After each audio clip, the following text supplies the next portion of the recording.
Bonjour à toutes et bonjour à tous, bienvenue sur objectivemoto.com. Alors pour accompagner l'essai de la 4e de cette tenue Bios, j'ai sorti des chaussures qui me permettent non seulement d'affronter un temps pas très sympathique comme aujourd'hui, mais qui nous permettent aussi d'aller marcher si j'en ai besoin ou si j'en ai envie simplement lors d'un arrêt. Il s'agit des Steel Martin Vertigo. Alors évidemment, je vais rapprocher la caméra pour que vous puissiez la voir de plus près. En tout cas, côté résistance à la pluie, de ce côté-là, je peux vous certifier qu'il n'y a aucun souci. On a pris de la pluie pendant plusieurs heures aujourd'hui et je sais bien que mes pieds sont encore au sec. Donc côté pluie, pas de problème.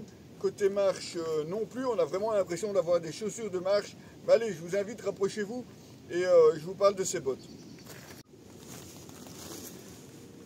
Alors la Vertigo, comme tu peux le voir, c'est pas une botte haute, hein, c'est vraiment une botte basse. On a vraiment l'impression en fait d'avoir des chaussures de marche.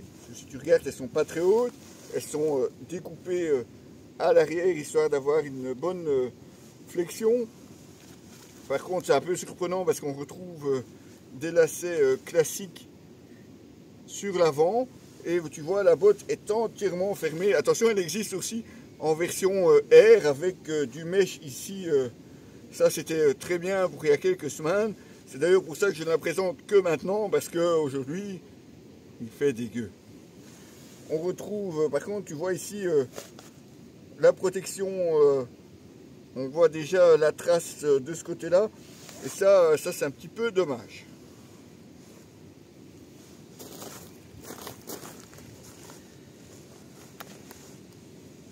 Côté semelle, comme tu peux le voir, elle est assez crantée. C'est vraiment, comme je disais, une chaussure pour la marche. Et puis en plus, elle se montre suffisamment souple pour pouvoir marcher, mais aussi rouler à moto.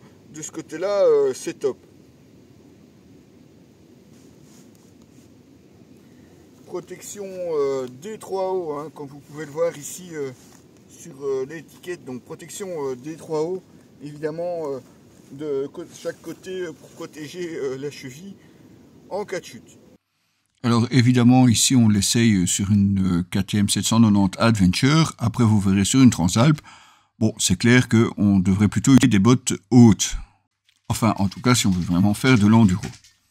Alors vous aurez noté aussi quelques points réfléchissants, les lacets également réfléchissants.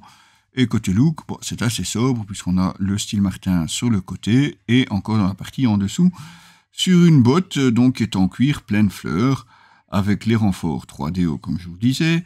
À l'intérieur une semelle anatomique remplaçable et perforée avec en plus un amorti anti-choc. Ouais, pour la marche c'est pas mal du tout, surtout que les protections sur le côté ne gênent pas du tout à la marche. Idem pour le tour du pied, qui est très confortable, que ce soit en dessous d'un jeans ou d'un pantalon moto de ce côté-là. Rien ne vient frotter et ça c'est bien agréable. Et comme on vous le disait, finalement on l'a prise aussi sur la Transalp. On a plus question météo et grippe aussi, hein, puisqu'on voulait absolument tester un tout petit peu le off-road de ces deux machines. Eh bien cette semelle composée de caoutchouc traction, comme ils l'appellent, possède vraiment un grip antidérapant et permet aussi d'éliminer la boue et l'eau. C'était l'idéal évidemment pour tester ces motos. Des bottes donc aussi bien prévues pour la moto que pour la marche, même sur une journée entière de photos par exemple, pas de souci. Comptez 219 € pour ces Vertigo WP Black ici, prix officiel évidemment sur le site de Steel Martin. Vous retrouvez l'essai complet sur notre site www.objectif-moto.com.